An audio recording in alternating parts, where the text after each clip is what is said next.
No vídeo de hoje vamos trazer a análise do RPR11, o Urca Prime Renda. Trata-se de um fundo de papel de alto dividend yield. Vamos analisar como é que estão o seu portfólio, seus principais números e verificar se ele foi afetado pelas recentes notícias aí, né, de crédito que atingiram vários fundos imobiliários. Se gostar do conteúdo, fique à vontade para curtir, compartilhar e se inscrever em nosso canal.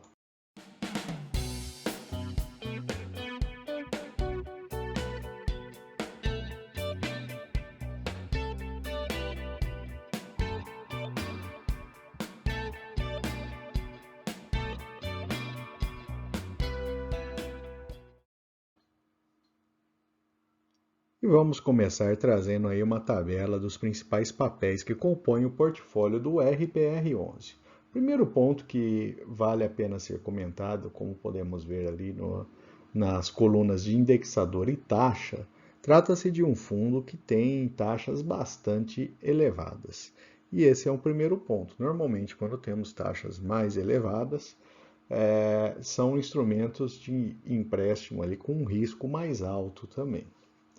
A coluna do LTV, a gente observa ali em especial, dentro desses maiores posições, aí, maiores do que 1% do patrimônio líquido, a gente tem aí dois fundos que apresentam um LTV, um de 145% e outro 99%. O LTV é a proporção entre as garantias, né, e o valor emprestado. Então, preocupa um pouco mais aí, principalmente essas duas posições do portfólio. Vamos falar da principal posição, uma multipropriedade Residência Club. Então, temos aí uma emissão de 110 milhões de reais. Essa foto dá para ter uma ideia do tipo de empreendimento, né? O Prima trata-se aí de um loteamento localizado aí na Bahia, trata-se de casas próximos ao litoral aí, né, próximos à praia.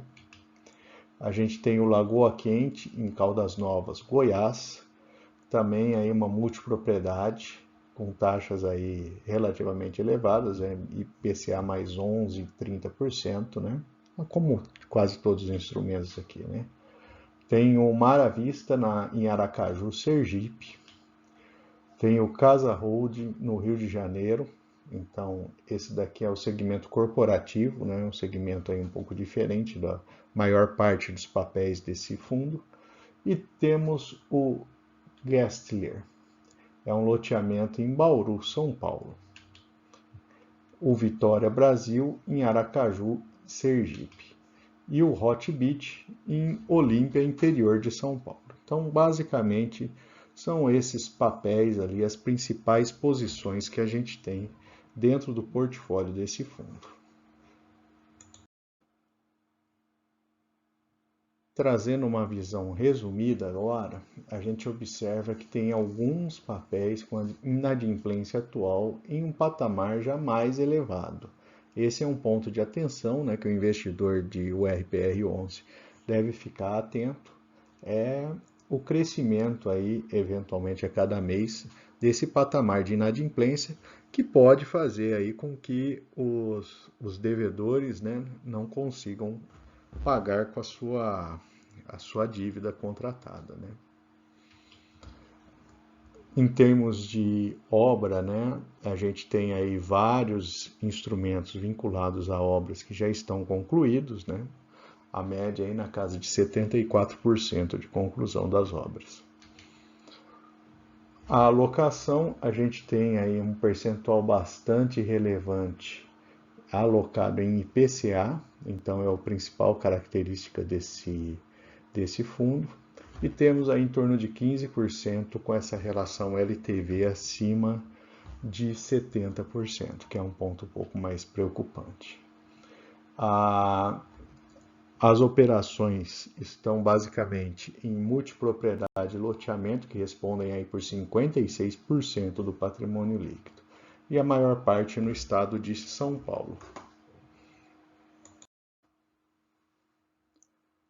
Analisando agora a demonstração de resultado do fundo, a gente observa aí que em janeiro, que é o último mês computado, tem mais de 16 milhões de receitas.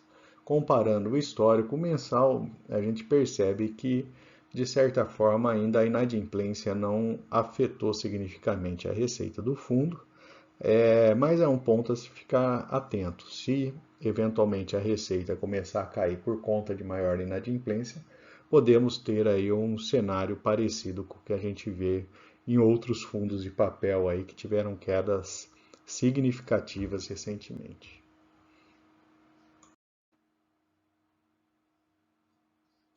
Por conta dessas receitas, né, o dividendo recebido é significativo, acumulado aí no ano. Então temos um patamar aí interessante, né, de dividendos mensais aí acima de 1%. Mas partindo da premissa que a inadimplência fique dentro de um patamar de controle. Se a inadimplência disparar, aí podemos ter aí uma realidade bem diferente para o RPR11. Trata-se de um fundo também de bom nível de liquidez, né, como observamos aí nesse gráfico à esquerda, e um crescimento aí significativo do número de cotistas, né, que adquiriram cotas do fundo. Então, é um fundo que apresenta um interesse crescente e, analisando a questão de liquidez, não chega a ser um problema para esse tipo de fundo. Agora vamos comparar aí os indicadores do RPR11 com outros fundos similares, né, de patrimônio semelhante ao RPR e também fundos de papel, né. Em termos de dividend yield, o fundo fica em terceiro aí no grupo, perdendo para o DEVA11, que apresentou uma queda significativa. A gente vê que a relação preço por valor patrimonial do DEVA é muito mais baixa do que os outros fundos, né? E ficando bastante próximo ao RZAK11, né? A relação preço-valor patrimonial, tirando o DEVA, que afundou aí recentemente, né, com essas últimas notícias aí sobre a questão de crédito, a gente percebe que os demais ali ainda não foram afetados por esse tipo de situação. O crescimento do dividend yield do RPR foi negativo, caiu 8% nos últimos 3 anos, em taxas anuais, né? E o RBRR11 é o que se saiu melhor aí nessa análise, com um avanço aí de 22%. A liquidez do fundo é relevante, mais de 3 milhões por dia, então todos os fundos dessa categoria têm boa liquidez nessa tabela. O número de cotistas é um número elevado, né? Está em linha aí com o seu patrimônio líquido. Percentual de 9% em caixa, ainda é um percentual relativamente alto em caixa. Patrimônio de 1,2 bi e a taxa de administração, ela está aí no grupo de taxas mais altas, comparando com fundos semelhantes. Quem investiu há 1 e há 2 anos no RPR11, ele apresentou quedas aí significativas dos valores das cotas, mas recebeu também bons dividendos. Combinando as duas situações, o ganho tanto a 1 quanto a 2 anos aí ficou na casa de 2%. Em ambos os casos aí perdeu para a inflação, que é um ponto de atenção também. Essa queda do valor da cota a gente pode perceber no gráfico de cotação do fundo, né? Que veio aí numa queda desde aí do seu início aí em 2020 aproximadamente. Então tivemos aí, ele pegou também o aumento da taxa de juros, né? O que contribui aí para a queda da cota desse tipo de fundo. O valor patrimonial na casa de R$ 99,00, então ele tem um desconto aí em relação ao seu valor patrimonial. E quase 93 mil cotistas hoje possuem esse fundo em sua carteira. Aliás, deixe nos comentários se você tem o RPR11 na sua carteira ou tem a intenção de ter esse fundo na carteira e quais outros fundos de papel você tem interesse aí e gostaria que fossem feitos vídeos aqui no canal. Vamos olhar agora os pontos positivos e negativos do RPR11. Do lado positivo, ele tem vários ativos com a fase de obra em estágio mais avançado, ou seja, você tira um pouco aí do risco da obra, né, da evolução da obra, dos projetos. Tem um bom patamar de distribuição, o histórico aí acima de 1% ao mês, e um desconto em relação ao PL em linha com fundos CRIs, né, ainda não problemáticos. Lógico, se a gente comparar ele com a HCTR, DEVA, né, a MXRF, a gente vai ver que o desconto desses outros fundos é muito mais alto, né? Mas eles estão aí com esses problemas aí relativos aí a alguns devedores, né?